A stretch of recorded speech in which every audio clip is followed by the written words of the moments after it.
तो आइए आज हम लोग देखते हैं कि स्टेयरकेस का सही कैलकुलेशन क्या है और कैसे इसको मैनेजमेंट करते हैं, कैसे इसका राइजर दिया जाता है और कैसे इसको ट्रेड दिया जाता है। तो आइए समझते हैं।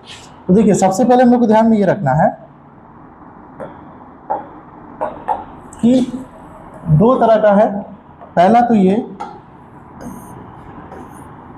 ये कि आपका रेसिडेंशियल बिल्डिंग में किस तरह का राइजर और ट्रेड होगा, रेसिडेंशियल बिल्डिंग, ठीक है। और दूसरा में देखेंगे कॉमर्शियल का,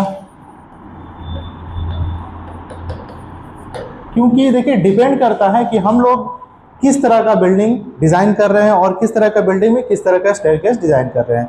मान लीजिए अगर रेसिडेंशियल बिल्डिंग हम लोग डिज़ाइन कर रहे हैं तो उसमें हमें चाहिए कि राइजर और ट्रेड सोच समझ के ले, या फिर जो स्टैंडर्ड साइज है वो ले। एग्जाम्पल के तौर पर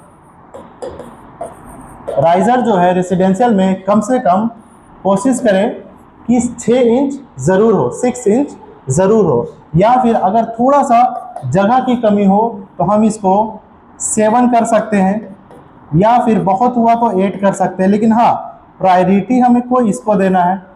प्रायोरिटी जो है, जो स्टैंडर्ड वैल्यू है, उसमें हम लोग को किसको कंसीडर करना है, 6 इंच को, ठीक है। उसी तरीके से ट्रेड की बात की जाए तो स्टैंडर्ड वैल्यू क्या होगा फॉर द रेसिडेंशियल बिल्डिंग, तो इसमें हम लोग को लेना है 10 इंच, 10 इंच, ये स्टैंडर्ड है, ठीक है। हाँ, मजबूरी में हम लोग इसको 9 इंच या फिर 8 इंच भी कर सकते हैं अगर स्पेस की कमी है, जगह की कमी है तो। लेकिन हाँ, प्रायोरिटी देना है, कोशिश करना है कि हम लोग कम से कम 10 इंच ज़रूर रखें। अब आते हैं कॉमर्शियल बिल्डिंग में। तो जब भी हम लोग कॉमर्शियल बिल्डिंग को डिज़ाइन करेंगे तो उसमें हमें कोशिश करना है कि राइजर और ट्रेड जो है स्टैंडर्ड वैल्यू दे, ताकि बाद में प्रॉब्लम ना हो। तो आइए समझते हैं। इसमें जो है कॉमर्शियल में जो राइजर दिया जाता है वो 6 इंच से कम दिया जाता है, या तो 5 इंच दिया जाएगा या फिर 4 इंच। ऐसा क्यों है? क्योंकि देखिए राइजर अगर 5 या 4 देंगे तो इससे क्या होता है कि हम लोग का जो पैर है वो थोड़ा सा कम उठाना पड़ेगा, या फिर कॉमर्शियल बिल्डिंग में क्या होता है जैसे कि बैंक सेक्टर हो गए, किसी तरह का गवर्नमेंट का ब्लॉक हो गया, या मॉल्स हो गए, इस तरह का शॉपिंग मॉल जो हो गया, तो उसमें क्या होता है कि एक बार में बहुत सारे लोग जा रहे होते हैं और दूसरे तरफ से बहुत सारे लोग आ रहे होते हैं। तो अगर हम कंफर्टेबल राइजर नहीं देंगे तो उसमें क्या होता है कि आप गिर सकते हैं, थोड़ा सा चोट लग सकता है, एक्सीडेंट हो सकता है। तो थोड़ा सा हम ये बता दें आपको, हो सकता है कुछ लोग थोड़ा सा कन्फ्यूज़न हो रहा होगा। तो इसको जो है हम लोग कहते हैं, तो ये जो दिख रहा पार्ट इसको कहते हैं राइजर आर, और ये जो पार्ट दिख रहा है इसको कहते हैं ट्रेड टी, ठीक है। तो इसी से समझिएगा। तो राइजर 5 या 4 लेना है, कोशिश करें कि 4 ले कॉमर्शियल में। उसी तरीके से ट्रेड में थोड़ा सा ज़्यादा रखना है। ट्रेड जिसमें हम लोग पैर रखते हैं, सपोज दैट ये आपका ऐसा है,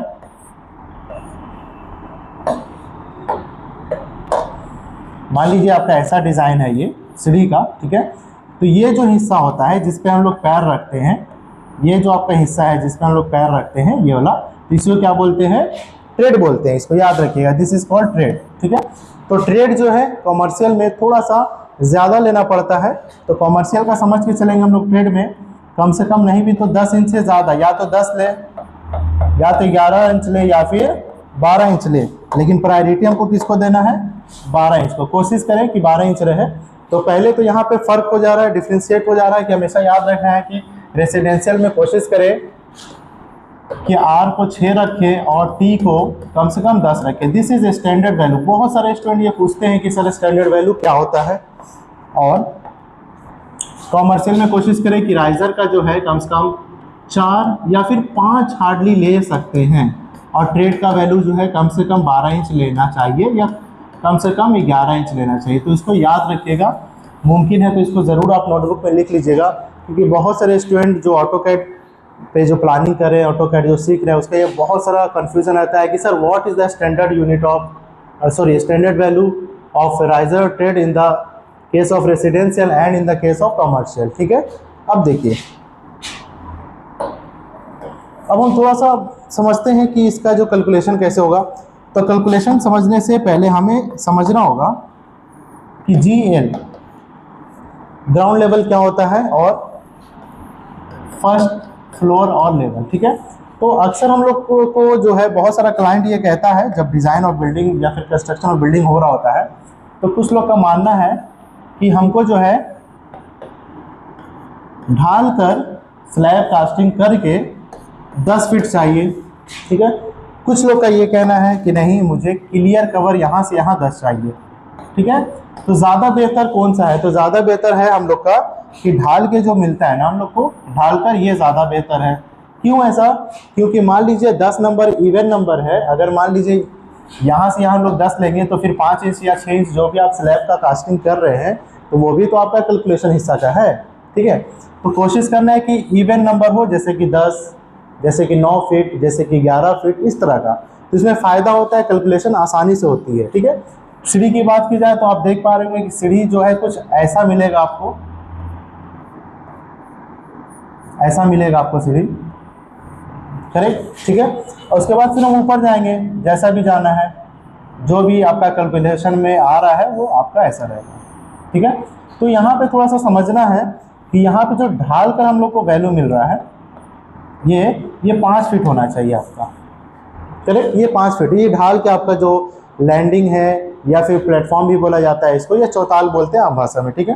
तो ये जो आपका 5 फीट होना चाहिए, क्लियर। अब देखिए 5 फीट में हमको कैलकुलेशन करना है।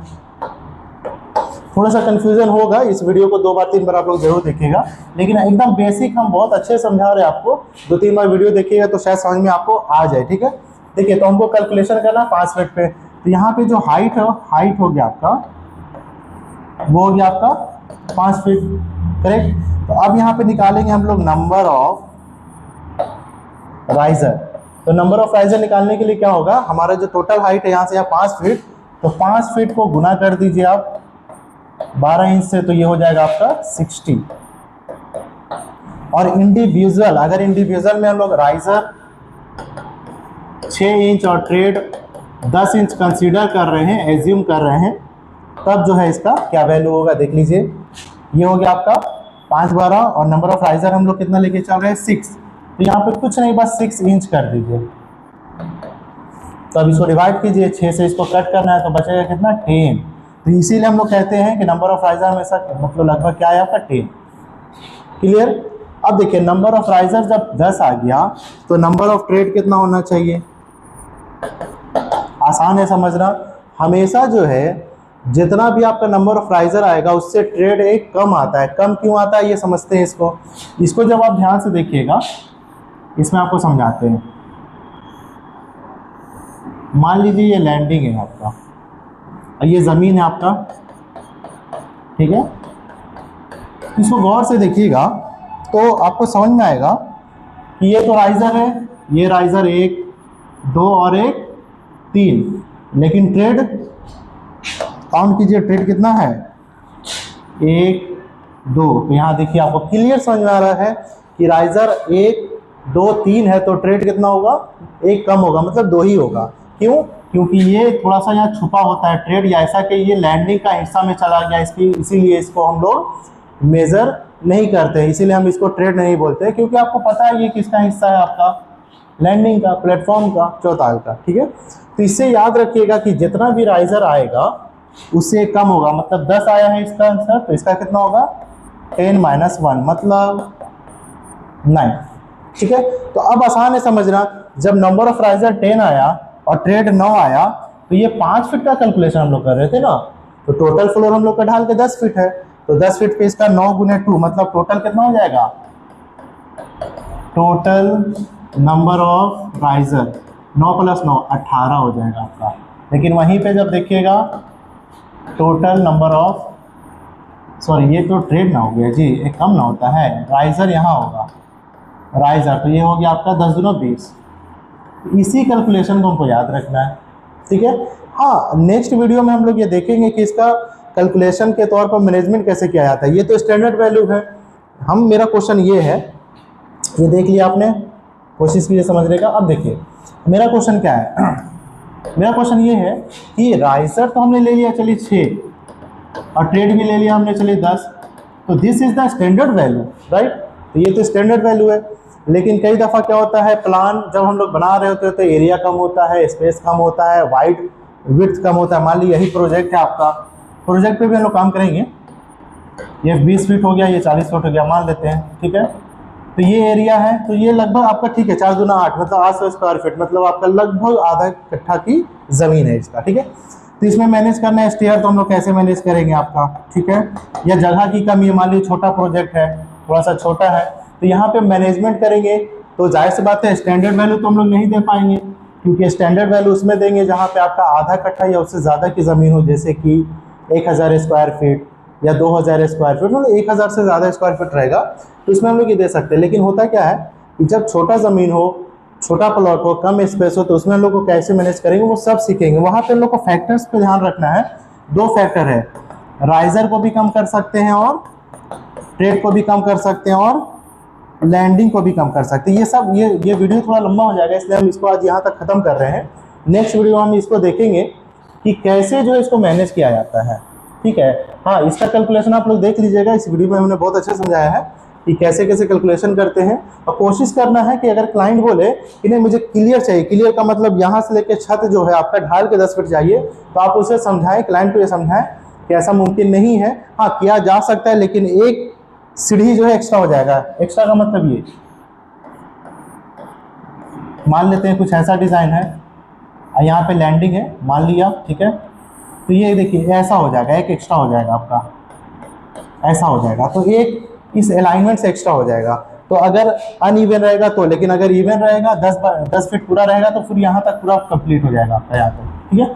तो ज़्यादा कोशिश करना है कि क्लाइंट को आप समझाएं, ये आपकी जिम्मेदारी। अगर आप सिविल इंजीनियर हैं, ऑटोकैड ड्राफ्टमैन है, तो ये आपकी जिम्मेदारी है कि क्लाइंट को समझाएं कि ढाल कर जो है आपका, ये मान लीजिए छत है, तो ढाल कर आपका सीढ़ी का जो है कैलकुलेशन आए 10 फीट तो ज़्यादा अच्छा, नहीं तो इसको 11 कर दीजिए। वैसे ग्राउंड फ्लोर में आप लोग डिज़ाइन कीजिएगा या किए होंगे जो लोग भी, आप लोग एक्सपर्ट है जो, तो इसमें आप लोगों ने देखा होगा कि ग्राउंड फ्लोर का जो लेवल होता है,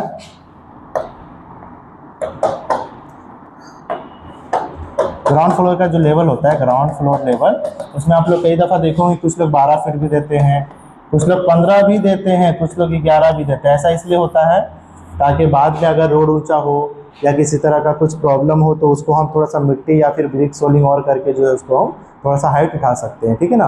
तो ये सब पे भी हम लोग बात करेंगे, हम लोग बहुत अच्छे से डिस्कस करेंगे सिविल इंजीनियरिंग का क्या क्या आइडियाज़ है, क्या क्या फैक्टर है, सॉइल बेयरिंग कैपेसिटी क्या होता है, कॉलम ओरिएंटेशन क्या होता है, लेयर प्रॉपर्टीज़ क्या होता है, जितने भी इंपॉर्टेंट्स टॉपिक्स हैं वो हम लोग डिस्कस करेंगे इस वीडियो में, मतलब नेक्स्ट वीडियो में। ओके, तो चलिए आज के लिए इतना ही, देखने